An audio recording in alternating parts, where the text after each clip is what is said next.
La semana pasada iniciamos una serie que hemos titulado Conversaciones y diálogos con Jesucristo, encuentros que transforman vidas. Y esto es a partir de las narrativas que encontramos en los evangelios. Y esto es pues recrear y ver a la luz de lo que es la narrativa bíblica, la relevancia y la significación que tuvieron esos encuentros, tanto desde el punto de vista del propósito de nuestro Señor Jesucristo, como también de lo que fueron beneficiados con esos encuentros. Así que hoy vamos a seguir con la parte introductoria y a partir del domingo que viene estaremos viendo el primero de esos encuentros. Así que les pido que por favor vayamos a la escritura, al libro de Juan, capítulo 20, y vamos a estar leyendo como introducción los versículos 30 y 31. Juan capítulo 20, y vamos a estar leyendo los versículos 30 y 31 de Juan capítulo 20. Y dice la escritura de la siguiente manera: y muchas otras señales hizo también Jesús en presencia de sus discípulos, que no están escritas en este libro. Pero estas, es decir, las que han sido escritas, se han escrito para que creáis que Jesús es el Cristo, el Hijo de Dios, y para que al creer tengáis vida en su nombre. El Señor añada bendición a su palabra. Lo primero que quiero comentar es que los evangelios no son biografías de nuestro Señor Jesucristo, ni es tampoco una narrativa exhaustiva, es decir, pormenorizada, es decir, no es detallista de todas las cosas que nuestro Señor Jesucristo hizo, es más bien una narrativa selectiva en vez de ser exhaustiva. Y donde nosotros vemos estos encuentros, acciones y discursos de nuestro Señor con un propósito. Lo que nos dice Juan aquí: han sido escritas para que creáis que Jesucristo es el Hijo de Dios. Y eso es algo que Juan reconoce. Y lo dice en ese versículo 30. Jesús hizo muchas cosas que no están registradas, que no están escritas ni en el evangelio que lleva su nombre, ni en los demás evangelios. Pero estas que han sido escritas son las que nosotros necesitamos. Alguien dirá, bueno, entonces eso confirma el hecho de que hay algunos escritos que dicen que nuestro Señor Jesucristo estuvo en la India entre los 12 años y los 30 años aprendiendo pues de esos maestros hindúes. No, eso no lo dice la Biblia, ni eso sucedió tampoco. Jesús no trascendió los 200 kilómetros de todo el territorio que nosotros conocemos hoy como Tierra Santa. Jesús visitó muchos lugares, pero no encontramos data de eso porque sus enseñanzas no son del Oriente lejano ni del Mediano Oriente. Sus enseñanzas son las que él trajo basadas en las revelaciones que nosotros encontramos en el Antiguo Testamento. Entonces, estos evangelios son selectivos y tienen el propósito de que sus lectores crean las verdades que en él están escritas, que se pueden resumir en dos fundamentalmente. La número uno, que Jesucristo es el libertador, el Mesías prometido en el Antiguo Testamento, de que en Cristo están todas las promesas cumplidas. Ese fue uno de los puntos de discordia entre el oficialismo religioso judío y los discípulos, y también con nuestro Señor Jesucristo, que Él era el Mesías prometido. Obviamente ellos tenían unas expectativas de un Mesías político, militar, dadas las condiciones políticas en las que ellos se encontraban, y tenían el anhelo de venir y liberarlo de toda opresión que durante tantos años ellos habían vivido. Lo segundo, que es el propósito de los evangelios, es enseñarnos que Jesucristo no solamente es el Mesías prometido, sino que Jesucristo es el Hijo de Dios y que es Dios hecho carne, como Juan introduce en su evangelio en Juan capítulo 1. En el principio era el Verbo, y el Verbo era con Dios, y el Verbo era Dios. Y aquel Verbo se hizo carne y habitó entre nosotros, y vimos su gloria, gloria como la del unigénito Hijo del Padre, lleno de gracia y de bondad.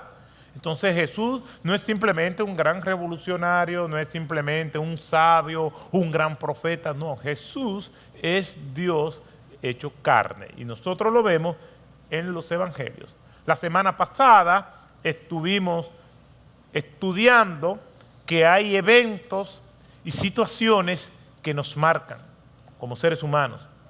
Incluso les motivaba a que pensaran qué evento, situación, libro, momento marcó su vida, así como yo he vivido situaciones parecidas que han marcado mi vida. Y hacíamos esas preguntas porque es importante nosotros detectar qué nos ha marcado para bien o para mal.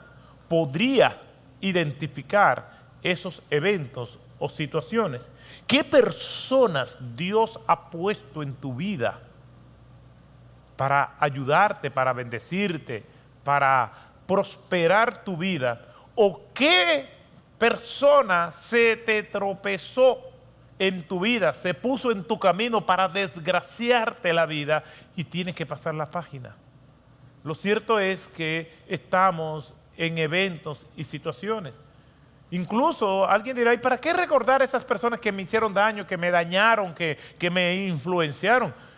Bueno, para perdonar y para eso malo sacarle el beneficio buscando el rostro de Dios, diciéndole a Dios que nos ayude a superar. Tenemos que saber cuáles son las áreas de nuestras vidas que nos marcan y nos persiguen y nos espolean la existencia para mal. Y tenemos que identificarlo. Cuando vamos a donde un médico, nosotros le decimos cómo nosotros nos sentimos, cuáles son los síntomas. Y esos síntomas tenemos que saberlo para poder tener un tratamiento y poder superarlo. Estas historias son una audiencia con el Rey de Reyes, nuestro Señor Jesucristo. No son simplemente conversaciones, son enseñanzas de vida esenciales para nosotros poder cumplir con el propósito por el cual estamos. Estas historias se complementan entre sí, se solapan. Nos vemos representados en cada uno de los personajes, hombres y mujeres que aquí están.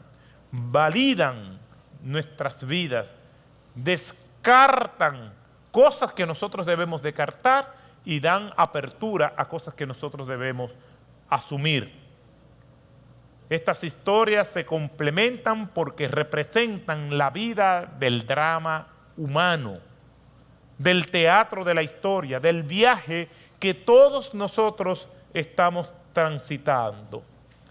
Validan nuestras luchas, las caídas, las derrotas, las lágrimas y las noches más oscuras, pero también muestran los triunfos, los cumpleaños, las risas, la serenidad, la paz y la calma. Estos encuentros y conversaciones con Jesucristo plasman la historia de cada uno de nosotros. Estas conversaciones las aceptamos o las rechazamos en la medida en que nosotros nos vemos identificados con ellas. un teórico musical, específicamente un experto en el área de la ópera, Ramón Gerner, el español, dice lo siguiente, y lo cito, que las canciones o historias que más nos gustan son aquellas que hablan no del compositor, sino de nosotros. Las historias con las cuales nosotros nos sentimos más identificados son aquellas que de alguna manera u otra tocan las fibras más sensibles de nosotros. Por eso no nos es de extrañar que una de las personas que tuvo esos encuentros con Jesucristo dijo lo siguiente en Juan 4, versículos 28 y 29. Entonces la mujer dejó su cántaro, fue a la ciudad y dijo a los hombres de la ciudad: venid, ved a un hombre que me ha dicho todo lo que he hecho. ¿No será este el Cristo? Quedó impactada porque la conversación, ella estaba allí aludida. Las historias que nos gustan, los libros que leemos, las películas, las canciones con las cuales nosotros nos sentimos más identificados son las que hablan de nosotros. Estas historias hablan de nosotros, nos muestran quiénes nosotros somos. Estamos allí con el intelectual que está teorizando con Jesús, con el mendigo sin esperanza que tiende su mano, con la mujer mirándolo con desdén. Todos nosotros estamos allí en el comedor, estamos allí en la sinagoga, en el pozo, en el camino, en la barca, en la orilla de la playa, en el desierto. En todos esos lugares nosotros estamos allí. Somos uno de la multitud. La palabra de Dios nos enseña que estas historias nos impactan porque nos describen. Jesús genera y provoca un océano de historias y de reacciones con sus enseñanzas, con sus acciones y con su entrega a los demás. Son lecciones de carne y hueso. Él no está en una torre de marfil teorizando y conceptualizando. Él no está ajeno a la gente. Como hemos dicho en otras ocasiones, Jesús estaba donde estaba la gente, porque Él vino a buscar y a salvar lo que se había perdido. No podemos pretender decir que somos seguidores de Cristo y amamos a Cristo y tenemos apatía con las personas y no nos sentimos identificados con ellos y no le amamos y no nos sacrificamos y no le acompañamos. Jesús hizo de sus enseñanzas que se pueden sacar no solamente de lo que Él pudo decir, sino de lo que Él vivió en su encuentro y conversaciones con las personas. Él no es un observador pasivo, sino un viajero activo. Su vida y la de las personas que tuvieron una audiencia con Él generaron las más bellas, impactantes e intensas historias jamás contadas. Estas historias circularon primero de manera oral, preservada por el Espíritu Santo, y luego registrada mediante el testimonio de personas y la investigación de aquellos que fueron también usados por Dios para organizarla como nosotros la tenemos hoy en día.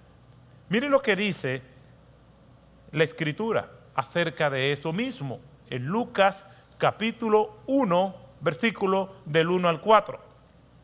Por cuanto muchos, dice Lucas, que era médico según la evidencia que encontramos en Colosenses 4:14.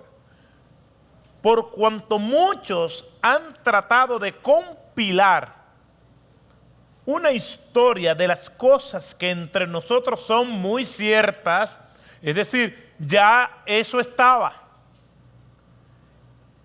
y se daba como verdad mediante el testimonio. El impacto histórico de Jesucristo se evidencia no solamente por el registro de lo que nosotros sabemos, sino por los testigos. Nosotros vamos a la Escritura y la Escritura misma es nuestra primera fuente. Ahora, alguien podrá decir, bueno, yo no creo en las Escrituras, pero el impacto histórico de la vida de Cristo es innegable. Considerando solamente menos de 3 años de vida pública, y es el marco de referencia de la historia, antes de Cristo y después de Cristo. No fue antes de Sócrates o después de Sócrates, o Platón, o después de Platón, o de Aristóteles, o de Zoroastro, o de Mahoma, o de Gengis Khan. No, es antes de Cristo y después de Cristo. Sin ejércitos, sin imperios que lo endosaran. Esa es la historia de Cristo, el impacto histórico. Entonces, dice el doctor Lucas, por cuanto muchos han tratado de compilar una historia de las que para nosotros son ciertísimas, son ciertas, dice él, tal como nos han transmitido desde el principio, fueron testigos oculares y ministros de la palabra. También me ha parecido a mí conveniente, después de haberlo investigado con toda diligencia desde el principio, escribírtelas ordenadamente, oh excelentísimo Teófilo, para que sepas la verdad precisa acerca de las cosas que te han sido enseñadas. Hay un trabajo de investigación, recopilación de la data, de los datos, entrevistas a testigos, y esto pues nos entrega el doctor Lucas. Juan, que ya leímos ese texto, lo vamos a leer nuevamente y vamos a leer otros más, dice de la siguiente manera en Juan 20, 30 y 31. Y muchas otras señales hizo también Jesús en presencia de los discípulos, que no están escritas en este libro, pero las que están escritas, sean escritas para que creáis que Jesús es el Cristo, el Hijo de Dios, y para que al creer tengáis vida en su nombre. Al final de su libro, en Juan 21, 24 y 25, él dice lo siguiente: este es el discípulo que da testimonio de estas cosas, el que escribió esto, y sabemos que su testimonio es verdadero. Hay también muchas otras cosas que Jesús hizo que si se escribieran en detalle, pienso que ni aún en el mundo mismo podría contener los libros que se escribirían. Es mucha historia, mucha gente. Imagínese el testimonio de todo aquel que fue testigo, ya sea porque tuvo un encuentro de primera mano, una audiencia con el Señor, o que vio algo. Jesús hizo su centro de operación en torno a la región de Galilea. En el mar de Galilea, o mar de Tibíares, o el lago de Genesaret, como le dice Lucas, en esa demarcación, en todos los alrededores del lago, había más de 80 puertos comerciales. No eran puertos como nosotros los conocemos hoy en día, pero eran embarcaderos donde la gente hacía sus transacciones. Era un sitio de trasiego de mucha gente, y es precisamente ese punto que Jesús lo recorrió muchísimas veces, que Capernaum, que Magdala, que todas esas demarcaciones que estaban por ahí, precisamente de una manera táctica, impactando todo. Dice Juan, algunos señalan que es apelando obviamente a una hipérbole, que en el mundo no habría libros suficientes para escribir todo lo que los testigos dicen. Personas de distintos lugares veían constantemente a Jesús obrar, a Jesús hacer, a Jesús decir, a Jesús demostrar, a Jesús reaccionar. Y esa gente solamente lo veían un día, horas, y se iban ya impactados por esto. Y a sus regiones se llevaban este impacto. Eso es lo que dice Lucas. Investigó, preguntó y nos deja ese evangelio tan exquisito. Cuando leemos estas historias, somos inquietados por los personajes de la misma manera que ellos actuaron. Nosotros leemos de estas historias y somos inquietados también por las reacciones de ellos. Tenemos las mismas cargas y las mismas preguntas. Cuando leemos acerca de las afirmaciones de Nicodemo acerca de nuestro Señor Jesucristo. Juan capítulo 3, verso 2.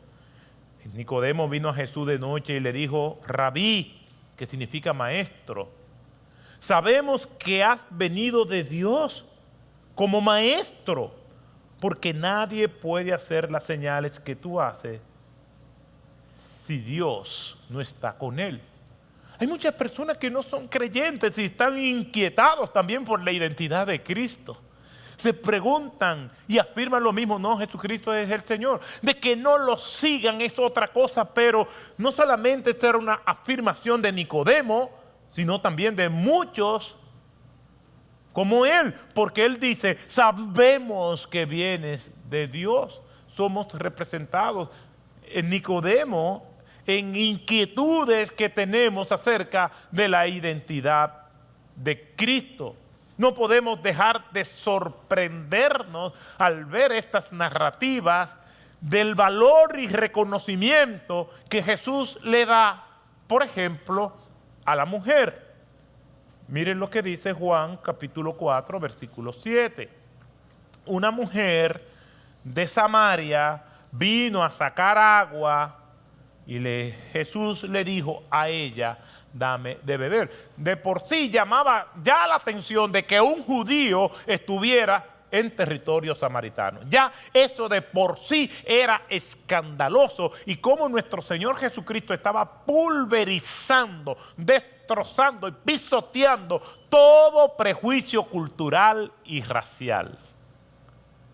Y está en un lugar público y le dice a esa mujer samaritana, y la narración dice: judíos y samaritanos no se trataban entre sí, y Jesús, desafiando esos prejuicios, le dice a ella: dame de beber.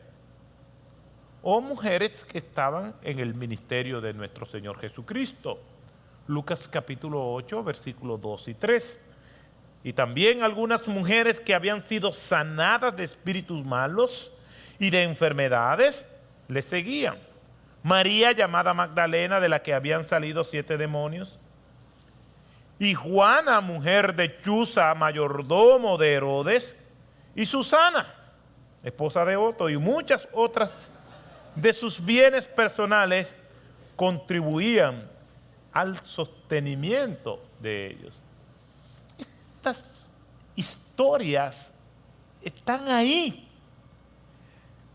Antes de que algunos grupos comenzaran a hablar de inclusividad, ya nosotros vemos esa inclusión en el ministerio de nuestro Señor Jesucristo, que tiene un acento mucho más dramático todavía, puesto que era una cultura patriarcal. Y este es el impacto de Cristo, y cuando nosotros leemos estas historias, vemos en estas citas divinas personas de todas clases, sin importar su sexo, sin importar su nacionalidad, siendo alcanzada por nuestro Señor Jesucristo. Quiero traer estas conversaciones y encuentros al día de hoy. Es mi meta. Ponerle saco y corbata, tenis y jean, tacones y sandalias, limusinas y buses públicos, mansiones y arrabales. Jesús conversó con todo tipo de personas y en todo lugar, porque a Él le importaba la gente. Por eso vino Cristo. Un gran debate filosófico se ha venido dando desde hace aproximadamente 100 años y es ¿por qué las personas importan? ¿Por qué? A todo el mundo que abraza una causa, dice que abraza esa causa porque esas personas a las cuales defienden les importa. El socialista tiene y construye toda su ideología por la gente, dice por las personas, porque a ellos les importan. El que defiende tal o aquella escuela de psicología la sostiene porque las personas les importan. Así también las distintas escuelas y teorías económicas, sociológicas, antropológicas, el capitalista también. Todo el mundo dice que las personas les importan. El que está en una lucha contra la opresión desde su punto de vista dice que lucha contra el opresor porque la gente le importa. Todo el mundo asume una causa porque la gente le importa. John Kilner escribió un libro que se llama Why People Matter, ¿por qué las personas importan? Y viene y precisamente habla de que la pregunta no es ¿por qué las personas importan? Sino qué es lo que hace a alguien abrazar algo precisamente en nombre de que las personas le importan. No hay duda de que todo el mundo dice que las personas le importan. La pregunta es ¿por qué haces lo que haces en nombre de que la gente te importa? No es que las personas las defienda. No, todo el que abraza una causa dice que es porque defiende a esos que son lesionados, marginados. La pregunta es ¿cuál es tu motivación? ¿Por qué la gente importa? Esa es la gran pregunta. Y hay por lo menos 5 posiciones en ese aspecto.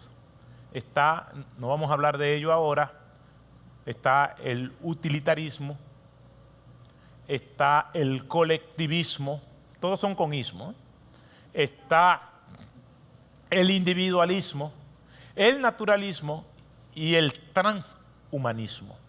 Todos que estas se identifican como las 5 escuelas de por qué la gente importan, todos dicen que piensan y hacen lo que hacen precisamente porque la gente le importa.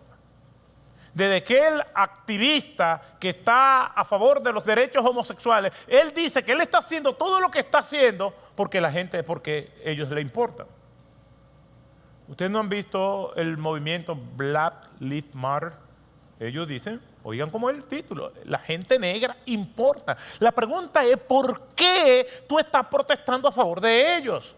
Nosotros predicamos el evangelio y hacemos toda la obra que hacemos, toda la red de misericordia que hay, todos los alimentos que hemos entregado durante esta pandemia.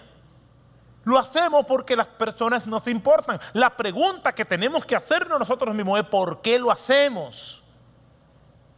Jesucristo habla con las personas. Él vino a buscar y a salvar lo que se había perdido, dice Él mismo. La pregunta es ¿por qué hace eso Cristo? ¿Por qué Cristo lo hace? Esa es la gran pregunta y la respuesta está en las mismas escrituras. Eso es importante, porque yo puedo hacer cosas correctas y mi motivación no necesariamente es la más justa de todas. Le explico. Durante la guerra civil norteamericana, cuando los blancos del norte estaban peleando contra los blancos esclavistas del sur, ¿qué es lo que nosotros nos hemos aprendido? ¿Qué es lo que nos han enseñado? Que esa guerra se libró para liberar a los negros que estaban esclavizados. Eso fue lo que aprendimos. Eso fue lo que se nos enseñó. Ahora, la pregunta era, o es que tenemos que hacernos, ¿por qué lo hicieron los blancos que estaban en el norte? ¿Sabe cuál es la respuesta? Muchos blancos tenían causas altruistas, sociales, muy nobles. Lo otro era que se necesitaba mano de obra para trabajar e industrializar el norte, producto del impacto de la revolución industrial de Inglaterra que había llegado allí. Los esclavistas del sur no lo querían hacer por razones económicas, porque se iban a quedar sin mano de obra. La pregunta no es que si la gente te importan, es por qué te importan. Las razones no era amor, las razones eran económicas. Obviamente los negros lo vieron bien y está bien, no es que estoy en desacuerdo. Lo que quiero es que veamos más allá de lo que se ve en la superficie. La palabra de Dios nos entrena a pensar y ahí nosotros poder discernir el alcance y quién puede igualar la obra de nuestro Señor Jesucristo. En el caso de Cristo, su interés reside en una sola palabra, y ustedes la saben, amor. Y se encuentra en el texto más famoso de toda la Escritura. Porque de tal manera amó Dios al mundo que dio a su Hijo unigénito para que todo aquel que cree no se pierda, mas tenga vida eterna. Todo lo que hizo es por amor. Incluso en 1 Corintios capítulo 13, versículo del 1 en adelante, que habla: si yo hablase lenguas humanas y angélicas y no tengo amor, nada soy. Llega al punto de decir que yo puedo entregar mi cuerpo para ser quemado por los demás, pero si no lo hice por amor delante de Dios, no hice gran cosa. El amor es las más puras de las virtudes. Y todo lo que hizo Cristo, y nosotros le importamos a Él, es por amor. Cuando le preguntaron cuál es el primer y grande mandamiento, nuestro Señor Jesucristo respondió: amarás al Señor tu Dios con todo tu corazón, con toda tu alma y con toda tu mente. Ese es el amor. Eso es lo que nos motiva. Yo recuerdo una escena de la película La vita è bella, La vida es bella, de Roberto Benigni, y se recrea en Italia, y el argumento es de la ocupación nazi en Italia. Y antes de que ya se formalizara la ocupación, pues había el personaje principal de la película, trabajaba en un restaurante y pues ahí venía a comer un general nazi y se hicieron amigos, pero el general nazi estaba fascinado con todos los acertijos y adivinanzas que se sabía el mozo, que es el personaje de la película. Y siempre estaban hablando y se hicieron amigos. Cuando vino la guerra y la ocupación, pues llevaron a este personaje a un campo de concentración, a él y a su hijo. Y ya eran prisioneros en un campo de concentración. Y la película se desarrolla en que él le crea todo un universo de situaciones para que el hijo no supiera que ellos estaban prisioneros en un campo de concentración. Una película muy dramática. Y se llama La vida es bella porque él le creó una vida bella a su hijo para que no fuera impactado por los horrores del campo de concentración. Pues estaba pasándola mal. En una hay una recepción y se ve al general, y él ve al general nazi que está allí. Y dice: wow, míralo ahí. Y le hace una seña y el general también le hace una seña y para que lo ayude de aquella situación. Y ve que él está muy motivado a hablar con él hasta que se encuentran. Y él: dígame, ¿qué usted me quiere decir? Y el general le responde: tal cosa. Lo que le respondió el general fue dándole respuesta a un acertijo, a una adivinanza que él le había hecho hace muchos años atrás. Y él tenía interés de hablar con este hombre que está en malas condiciones, simplemente para darle esta respuesta. ¿Tienes interés en mí? ¿Cuál es la motivación? Un hombre que le está pasando tan mal, tú simplemente muestras interés, es porque tiene una mente retorcida. Y es para decirme, la respuesta es tal cosa cuando yo estoy en una situación tan difícil. La pregunta que debemos hacernos es cuál es nuestra motivación. Todo lo que hagamos, sea de comida o de bebida o de cualquier otra cosa, debemos hacerlo para la gloria de Dios. Estos encuentros con Jesucristo tienen que ver con tu vida y la mía. Tiene que ver con nosotros. Tiene que ver con Cristo. Tiene que ver con su propósito. Estos encuentros tienen que ver con los aspectos más relevantes de la vida humana. Tienen que ver con los temas que queremos ignorar, con los comportamientos del alma que están sellados y no queremos romper ese sello porque decimos simplemente somos así. No, vamos allí donde nadie va y vamos a permitir hablar con nuestro Señor Jesucristo de estos temas. Vamos a ir por las catacumbas del corazón donde nadie penetra. Quien sostiene un encuentro sincero con Cristo tiene que abrir los archivos empolvados y llenos de telarañas que han o hemos permitido que se tejen en él y no permitimos que nadie lo abra. Hablar con Jesucristo es una emboscada, es un allanamiento, es estar rodeado sin argumento, es estar bajo arrestos con los cargos de culpabilidad, con un expediente lleno de frustración, orgullo, indiferencia, soledad, autojustificación, abandono, donde hemos sido víctimas y también victimarios. Un encuentro con Jesucristo también revela nuestra condición de condenados, pero también es una oportunidad para caer rendido en los brazos misericordiosos de Él y ser bañados, inundados y empapados de su gracia eterna. Debemos prestar atención a estas conversaciones con Jesucristo y las historias que estaremos viendo, porque nos recuerdan quiénes somos, nos recuerdan lo que hemos hecho, nos recuerdan también celebrar la liberación que en Él hay. Las historias que estaremos viendo son fundamentales, por lo menos por 3 razones, y las cito.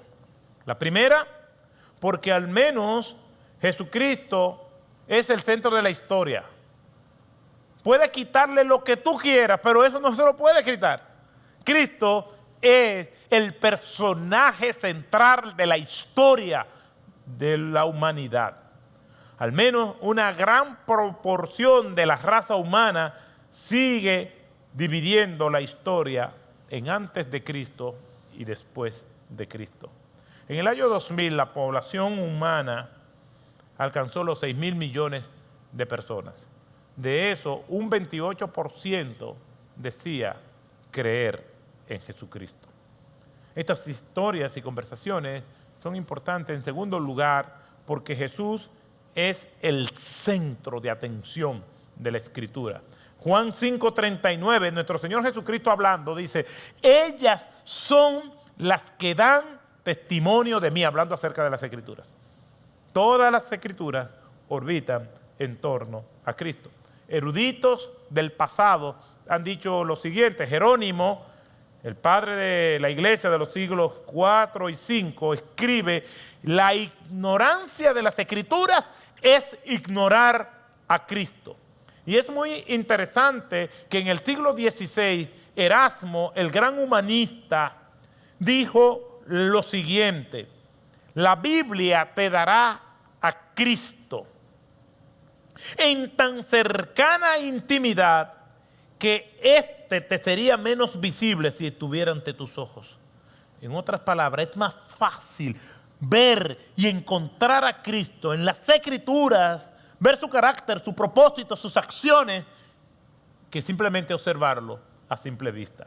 Lutero, en sus charlas en el libro de los Romanos, o su charla sobre el libro de los Romanos, escribió: aquí se nos abre de par en par la puerta para el entendimiento de las Sagradas Escrituras, a saber que todo ha de entenderse en relación con Cristo. La totalidad de la Escritura se ocupa en todas sus partes solamente de Cristo. Uno de los grandes teólogos del siglo XX fue Karl Barth. Obviamente, Karl Barth tenía posturas liberales. Él no creía en la inerrancia de las Escrituras e introdujo lo que se llamó en ese momento la neo-ortodoxia. Él hizo una visita única a los Estados Unidos y dio charla en Princeton, también en la Universidad de Chicago.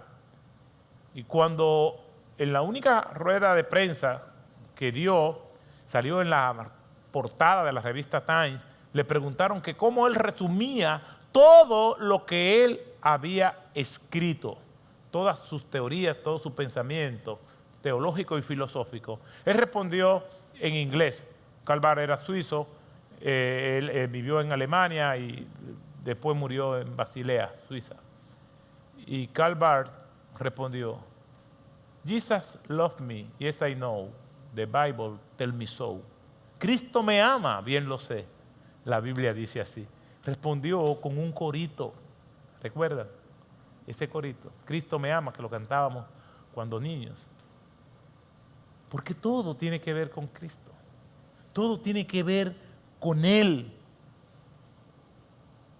Por eso, cuando nosotros leemos la historia de Cristo, estamos leyendo su propósito y por qué Él hizo todo lo que hizo. Simplemente por amor a Dios y por amor a nosotros. En tercer lugar, Jesús es el corazón de la misión. Y viendo todo lo que Él hizo por alcanzar a la gente, nos modela a nosotros lo que nosotros también tenemos que hacer. Termino con algo que ustedes me han escuchado en otras ocasiones, pero un buen resumen de la vida de Jesucristo. Nació en un pueblo escondido, hijo de una pobre mujer, creció en otro pueblo donde trabajó en una carpintería hasta los 30 años. Después se convirtió en un predicador itinerante durante 3 años. Nunca escribió un libro, nunca tuvo una oficina, nunca tuvo una familia, nunca fue propietario de una casa, nunca fue a la universidad. Nunca viajó a más de 200 millas de su lugar de nacimiento, no hizo ninguna de las cosas que normalmente buscamos y asociamos a la grandeza. Tenía solo 33 años cuando la marea de la opinión pública se volvió contra él. Sus amigos huyeron, todos se lo consideraron su enemigo, soportó una parodia de juicio. Fue clavado en una cruz entre 2 ladrones mientras sus verdugos sorteaban sus ropas, sus únicas posesiones en la tierra. Y cuando hubo muerto fue abandonado en un sepulcro prestado, porque todo lo que tuvo fue prestado. El establo donde nació fue prestado, la barca de donde predicó fue prestada y la tumba también. Han transcurrido 2000 años, pero el mundo continúa cautivado por él. Todos los ejércitos que a lo largo de los siglos han desfilado, todas las fuerzas armadas que a lo largo de los siglos han batallado, todos los parlamentos que han deliberado, todos los reyes que han gobernado, todos juntos no han causado un efecto en la vida del ser humano sobre la tierra como lo ha producido Cristo. De Él se trata las historias que estaremos viendo.